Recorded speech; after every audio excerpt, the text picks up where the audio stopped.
c'est déjà le plus grand salon du monde. Donc c'est vraiment la vitrine des vignerons indépendants. Malgré tout, la vente directe aujourd'hui occupe plus de 50% des parts de marché des entreprises de vignerons indépendants.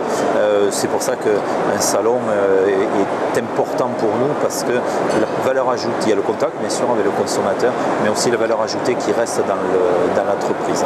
C'est d'abord le contact avec le consommateur, c'est aussi ce qui nous aide à progresser dans notre métier, parce que le contact direct fait qu'on a de suite la remarque sur la dégustation du vin immédiate, qui nous permet aussi, quand on rentre chez nous, de se remettre en question. Donc ce contact permanent avec le consommateur, que l'on a ici, mais que l'on a aussi dans nos domaines, nous permet justement de toujours coller aux besoins et à la demande du consommateur. Et après l'aspect économique, comme on disait tout à l'heure, avec la valeur ajoutée qui reste bien entendu dans l'entreprise, il n'y a pas de partage de valeur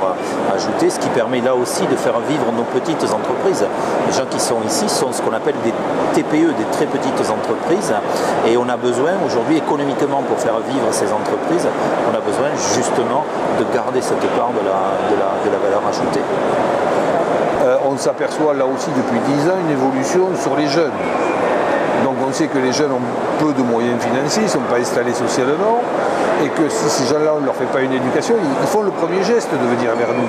Donc si on leur répond négativement, parce qu'on sait qu'il y a beaucoup de dégustations, qui vont repartir avec une bouteille parce qu'ils n'ont pas beaucoup de moyens, ils veulent acheter différentes appellations,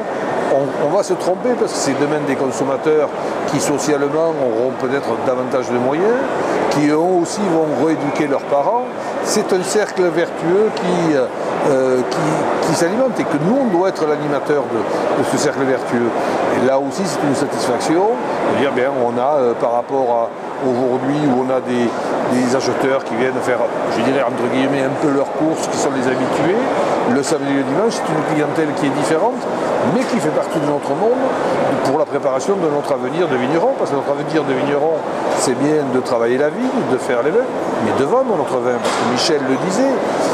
il y a un côté économique dans nos entreprises, et comme dans toute entreprise, et que ça, on doit être réaliste, c'est-à-dire qu'on doit vendre notre vin, et on doit donner satisfaction à nos consommateurs et faire cette éducation, ça fait partie de notre métier. Puis, quand on se promène un petit peu dans le salon, les gens ont le sourire, que ce soit les vignerons, parce que les vignerons aiment bien ce contact, et les gens qui viennent ici, les consommateurs, parce qu'ils aiment aussi ce contact, et ça se fait dans une bonne ambiance, malgré le fait qu'on soit un peu serré, que ça soit un peu compliqué, qu'il y ait du bruit, qu'il fasse un petit peu chaud. Ben non, il y a autre chose qui se passe dans ce hall-là, qui, quand il est vide, n'est pas très joli. Mais voilà, c'est l'histoire du vin, c'est la rencontre entre des gens qui sont passionnés, mais aussi de l'autre côté des consommateurs qui sont passionnés et qui aiment le vin, qui aiment bien d'ailleurs mettre un visage et une histoire derrière la bouteille qu'ils vont acheter ici, qu'ils vont mettre sur la table.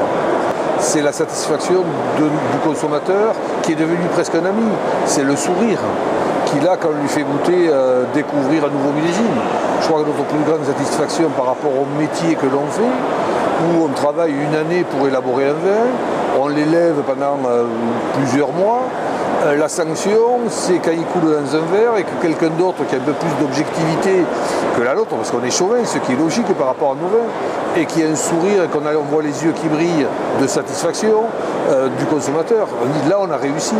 Et je crois que c'est ça, que notre réussite, elle est là. Et derrière, on sait que quand cette bouteille sera sur une table partagée en famille avec des amis, la personne va raconter une histoire, va répéter ce qu'on lui a dit en enjolivant, en la racontant, parce qu'il se fait plaisir de faire vivre ce vin. Je crois que notre satisfaction, elle est à ce niveau. Il y a plein d'histoires humaines derrière un salon comme ça. Pourquoi ? Parce que souvent on rencontre des clients qu'on ne connaît pas, et puis il se passe quelque chose avec le vin, il y a une histoire, il y a une liaison qui se fait, et souvent ces gens-là viennent nous découvrir après dans nos régions, et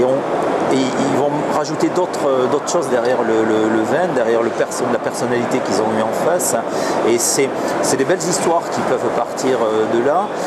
et dans l'autre sens également, puisqu'on a des vignerons qui un jour arrivent au domaine,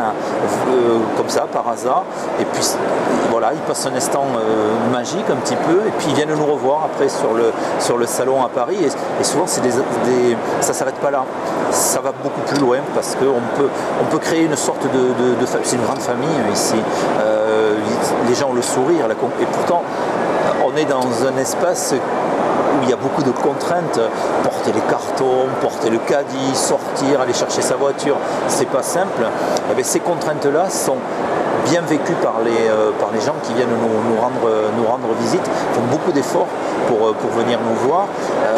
S'ils ne nous aimaient pas, ils ne feraient pas tout ce qu'ils font. Et ça aussi, pour nous, c'est aussi un plaisir. Après des